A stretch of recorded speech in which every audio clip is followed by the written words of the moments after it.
अहिले चाहिँ रातिको 11 बज्न लाग्यो अनि म यो भिडियो रेकर्ड गर्दैछु र यो भिडियो चाहिँ स्पेसल्ली उहाँहरूको लागि हो जो चाहिँ अहिलेको सरकारको एकदमै धेरै अन्धभक्त हुनुहुन्छ। केही सरकारको बारेमा कमी कमजोरीको बारेमा कुरा गर्न मिल्दैन, सरकारको टिका टिप्पणी गर्न मिल्दैन। उहाँहरू कमेन्टमा पनि झगडा गर्नुहुन्छ, इनबक्समा पनि झगडा गर्नुहुन्छ अनि स्टोरी हाल्यो भने त्यहीँ पनि विवाद सुरु गर्नुहुन्छ उहाँहरूको लागि। अब मैले यो भिडियो बनाउँदै गर्दा पोस्ट गर्दै गर्दा तपाईँ पनि पार्टीको झोले भन्दै आउनु होला। म कुनै पनि पार्टीको सदस्यता लिएको मान्छे होइन। कुनै बेला कुनै पार्टीबाट सक्रिय भएर अलिअलि राजनीतिमा इन्ट्रेस्ट राखेर मैले पनि पोलिटिक्स गरेको थिएँ। अब म तुरन्त छोडेको कैयौँ वर्ष भइसक्यो। अनि राजनीति गर्नु र सरकारको विरोध गर्नु अलग कुरा हो होइन। सरकारको विरोध जसले पनि गर्न पाउँछ, सर्वसाधारणले पनि, कुनै पार्टीको कार्यकर्ताले पनि, किनकि सरकार पार्टी होइन, सरकार हो, देश हो होइन। अनि त्यही भएर जसले नि विरोध गर्न पाउँछ, राम्रो पक्षको बारेमा राम्रो कुरा गर्न पनि पाउँछ, नराम्रो पक्षको बारेमा टिका टिप्पणी गर्न पनि पाउँछ। मैले केही दिन अगाडि चाहिँ एउटा स्टोरी हालेको थिएँ। पहिला चाहिँ मलाई बोल्न दे सरकार भनेर भन्नुहुन्थ्यो, अहिले चाहिँ बोलिदिनुहोस् न सरकार भन्नुपर्ने भएको छ भनेर। त्यहाँनिर यतिजना झगडा गर्न आउनुभयो कि धेरैजनाले चाहिँ के भन्नु भने बोल्नै पर्छ र, सरकारले बोल्न जरुरी छ र, काम गरे भइहाल्यो नि भन्दै आउनुभयो। काम गर्नुपर्छ, गर्न हुँदैन होइन। काम गरोस् भनेरै सरकारले काम गर्छ भनेरै हामीले चाहिँ आश गरेको छौँ। यत्रो वर्षमा नभएको काम, नभएको विकास अब होला भन्ने हामीले पनि आश राखेको छौँ कि सबैले। अनि त्यो आश राख्ने एउटा म पनि हो। म पनि यही देशको नागरिक हो अनि मैले पनि त्यो आश राखेको छु। तर त्यसको मतलब यो होइन कि सरकार बोल्नै हुँदैन, बोल्नै पर्दैन भन्ने त होइन नि त। नर्मली तपाईँको फ्यामिलीमा प्यारेन्ट्स हुनुहुन्छ, तपाईँ हुनुहुन्छ, प्यारेन्ट्स हुनुहुन्छ अनि तपाईँले के गर्न खोज्नुभयो भने म यस्तो गर्छु ल, अथवा मलाई यस्तो गर्न मन छ भन्दाखेरि तपाईँको प्यारेन्ट्सले गर पनि भन्नुहुन्न, हुन्छ पनि भन्नुहुन्न, म सहयोग गर्छु ठिक छ पनि भन्नुहुन्न।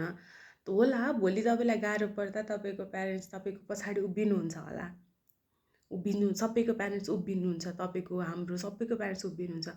तर भोलि प्यारेन्ट्सले उभिनुहुन्छ, तपाईँलाई गाह्रो पर्दा सहयोग गर्नुहुन्छ भन्दैमा आज प्यारेन्ट्सले होइन ठिक छ गर न त, केही पऱ्यो भने हामी छौँ, यस्तो गर, यसरी यस्तै गर्नुपर्छ भनेर सल्लाह सुझाव दिनुहुन्न भने तपाईँलाई आँट आउँछ भोलि मेरो प्यारेन्ट्स पछाडि उभिनुहुन्छ भनेर भरोसा हुन्छ? तपाईँ आज केही काम थाल्न आँट्दै हुनुहुन्छ अथवा केही गर्न आँट्दै हुनुहुन्छ भने तपाईँलाई आँट आउँछ त्यो काम गर्न? अभियसली आउँदैन नि होइन। किनकि तपाईँलाई डर लाग्छ नि त, भोलि चाहिँ मेरो प्यारेन्ट्स चाहिँ उभिनुहुन्छ कि हुन्न। आज त खोइ केही बोल्नुहुन्न, हो पनि भन्नुहुन्न, होइन पनि भन्नुहुन्न, गर पनि भन्नुहुन्न, नगर पनि भन्नुहुन्न भनेर तपाईँलाई आँट आउँदैन भने भोलिको कुरालाई तपाईँ गर्नुहुन्छ, तपाईँलाई थाहा छ, विश्वास छ, तपाईँ आश गर्नुहुन्छ, भरोसा गर्नुहुन्छ प्यारेन्ट्समा, तर पनि आज तपाईँसँग बोलिदिनुहुन्न, तपाईँलाई ठिक यस्तो हो, यो गलत, यो सही, यस्तो गर, यस्तो हुँदैछ, यसरी गर्नुपर्छ, यस्तो परिस्थिति छ भनिदिनुहुन्न भने तपाईँ भोलि उहाँसँग डिपेन्ड हुन सक्नुहुन्न कि बा भोलि सहयोग गरिदिनुहुन्न कि भनेर तपाईँ हिचकिचाउनुहुन्छ। हो त्यस्तै हो सरकार पनि हाम्रो लागि एउटा प्यारेन्ट्स हो। अनि प्यारेन्ट्सले यस्तो हुँदैछ, यसरी हुँदैछ, यस्तो गरेर गर्नुपर्छ, हामी यस्तो गर्दैछौँ, तिमी यसरी गर, त्यसरी नआत्तिऊ, जे भए पनि हामी छौँ भनेर सान्त्वना दिनुपर्छ। सधैँभरि कामले मात्र पुग्दैन, कहिलेकाहीँ बोलीले पनि हुन्छ कि, व्यवहार मात्रै चाहिँदैन। कहिलेकाहीँ चाहिँ ठिक छ हामी छौँ त भन्ने भरोसा दिलाउन सक्नुपर्छ, भरोसा दिनुपर्छ। हो त्यही मात्रै भन्न खोजेको। सरकारले बोलिदियोस् यस्तो हुँदैछ, यस्तो काम गर्दैछौँ, यसरी कार्यान्वयन गर्दैछौँ, यसरी यस्तो यस्तो काम गऱ्यौँ, यो योजनाहरू छन्, तपाईँहरूलाई हामी छौँ, हामी साथमा छौँ, हामी यसरी चाहिँ अगाडि बढ्दैछौँ, भोलि तपाईँहरूलाई गाह्रो साह्रो पर्दा यसरी काम गर्नेछौँ, यस्तो केही गाह्रो साह्रो पऱ्यो बिचमा भने यहाँ सम्पर्क गर्नुहोस्, यसरी सम्पर्क गर्नुहोस्, यसरी चाहिँ हामी तपाईँको समस्याको समाधान गर्छौँ भनेर चाहिँ सरकारले बोलिदिनुपर्छ।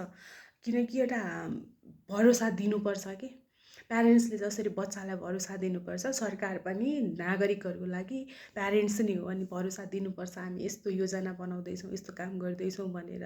हो त्यही भन्न खोजेको मात्रै कि भनिदिनुहोस् यस्तो हुँदैछ भने पारदर्शिताको कुरा हुन्छ। हामीलाई चाहिँ पारदर्शी हुनुपर्छ, सबै कुराहरू हेर्न पाइन्छ भनेर नियम कानुन छ भन्नु। अनि त्यो कहाँ छ त? देखाउनु त पऱ्यो नि त, भनिदिनु त पऱ्यो नि त, यस्तो हुँदैछ, यस्तो गर्दैछौँ, यसरी गर्दैछौँ भनेर। अब त्यो कुरै हुँदैन, भन्दैन सरकारले बोलिदिँदैन भने त के आशमा हुन्छ होला भनेर आश गर्ने हो र? बोलेको बोली गरिदिनु पऱ्यो, सबै कुरा बोलिदिनु पऱ्यो भने होइन। हिजोको सरकारले बोलेर केही पनि काम गरेन भन्नु होला, ठिक छ गरेन, हामीले मान्यौँ, त्यही गरेन, अब चाहिँ नयाँले गर्छ कि भन्ने आशमा तपाईँ हामी सबैले चाहिँ नयाँ सरकारलेको हो।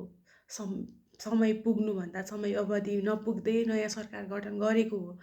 तर बोल्दै नबोल्ने त होइन नि त, केही त भन्नु पऱ्यो नि त, केही त आफ्नो कुरा राखिदिनु पऱ्यो नि त। जनतालाई डराएको बेला, त्रासमा परेको बेला, हिजोको जस्तै हुन्छ कि भनेर आफैभित्र एकदमै धेरै सङ्कोचमा परेको बेला, सङ्कटमा परेको बेला हुँदैन, यस्तो छ, यसरी हुन्छ, तपाईँहरू नआत्तिनुहोस् त भनिदिनु पऱ्यो नि त।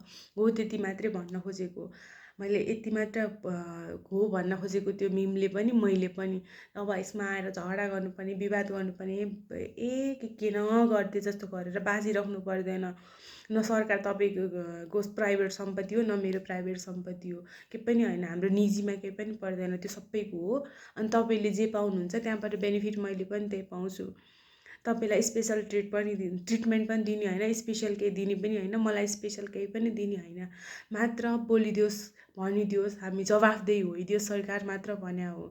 के साह्रो झगडा गर्न आएको, बाफ्रे सम्पत्ति नै माग्न आए जसरी हो घरको, त्यो पनि सरकारसँग मागे हो जवाफ, तपाईँको घरको अंश बन्न माग्न आएको होइन, के बिना झगडा गर्न आएको। म त बाफ्रे अचम्म लागेर आउँछ कि व्यक्तिगत सम्पत्ति, निजी सम्पत्तिमा चाहिँ हस्तक्षेपै गर्न आए जस्तो गरेर झगडा गरेछ, बाजेको छ, के नै गर्दै जस्तो, के नै लगाइदिए जस्तो, खाइदिए जस्तो। हामी आफ्नै खाएको छौँ, आफ्नै लगाएको छौँ, आफ्नै दुःख गरेका छौँ, कसैको खाइदिएको लगाइदिएको छैनौँ। मात्र सरकार जवाफदेही हुनुपर्छ। व्यवस्था जसले जे गर्दैछ त्यसको व्यवस्था हुनुपर्छ, जवाफदेही हुनुपर्छ, हरेक ठाउँबाट जवाफ आउनुपर्छ मात्र भने हो। तपाईँसँग जवाफ मागेको होइन, सरकारले चाहिँ बोलिदियोस्, जवाफ दियोस् भने हो। तपाईँ पनि म जस्तै एउटा सर्वसाधारण हो, तपाईँले आएर यस्तो हो, यस्तो गरिरहेको छ सरकारले, किन बोल्नु पऱ्यो भन्न जरुरी छैन। मैले तपाईँसँग जवाफ मागेको होइन, सरकारसँग भने हो। हाम्रो गुनासो सरकारलाई पोख्या हो।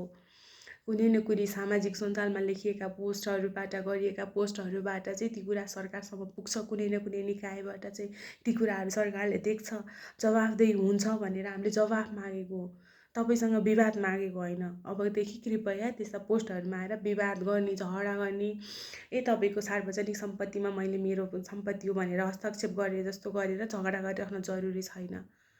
अचम्म लागेर आउँछ, कत्रो प्रेसर त ताको, कत्रो प्रेसर गरे लिएको हो के मान्छेको। आम्मामा, फेरि एउटाकोमा मात्र होइन कि सबैको हेर्छु है कमेन्टमा गएर, जसकोमा झगडा गरेछ, जसकोमा विवाद गरेछ, जसकोमा पनि बाजेको छ, बाफ्रे। हिजो हामी चाहिँ के अरे झोले भयौँ, झोले भात हटाउनुपर्छ भनेर बुरुक हिँड्थ्यौँ, अहिले अन्धभक्त भएको छ कि केही बोल्नै हुँदैन सरकारको बारेमा, त केही भन्नै हुँदैन। सरकारले गरेको कुरा चाहिँ सबै सही नै सही हो, सरकार चाहिँ सर्वै सर्व हो, जे गरिनुहुन्छ जसो गरिनुहुन्छ भनेर वाह भनिदिएर भनिदिन पर्ने हो कि बाफ्रे हो होइन। यति बेला त झगडा गर्ने होइन नि हो मान्छेले, थोरै त आफ्नो पनि विवेक लाउने हो नि। सबै कुरा सरकारले दिँदैन, पस्की दिँदैन। तपाईँ पनि जनता हो, तपाईँको पनि अधिकार छ, त्यो तपाईँले पनि माग्न पाउनुहुन्छ, सोध्न पाउनुहुन्छ, मैले पनि सोध्न पाउँछु, जान्न पाउँछु, क्युरियस हुन पाउँछु, के हुँदैछ, कस्तो हुँदैछ भन्ने कुरा मैले पनि एकदम धेरै जान्न पाउँछु।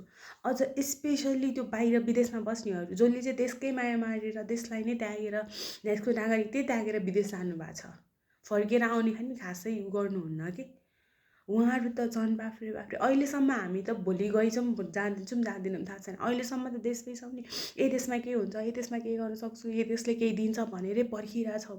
तपाईँ जस्तो मायै मारेर, आशै मारेर त गएको छैनौँ नि। हो त्यस्तैले हामीले जवाफ माग्या हो। बाहिर बसेर सरकारले गर्छ, सरकार गरिरहेछ भन्ने राख्न जरुरी छैन। हामीलाई थाहा छ गर्छ, गरोस् भन्ने आश हो, तर क्वेसन गरे हो, क्वेसन गर्न पाइन्छ। अनि जवाफ तपाईँसँग मागे होइन, मैले व्यक्तिगत तपाईँलाई पर्सनल्ली यो कुराको बारेमा भनिदिनुहोस् भने होइन, पब्लिकली ओपिनियन राख्या हो। तपाईँको पर्सनल ओपिनियन जुन चाहिँ जबरजस्ती थोप्न जरुरी छैन। ठिक छ, यस्तो होइन, यस्तो भन्नुहोस्, यस्तो गर्दैछ सरकारले, यस्तो छ भनेर बुझाउनुहोस्, तर झगडै त गर्न पर्दैन नि। बाफ्रे कति बिना झगडा गर्न आएको हो, कस्तो साह्रो चाहिँ अन्धभक्त भएको हो कि केही बोल्नै नहुने सरकारको बारेमा।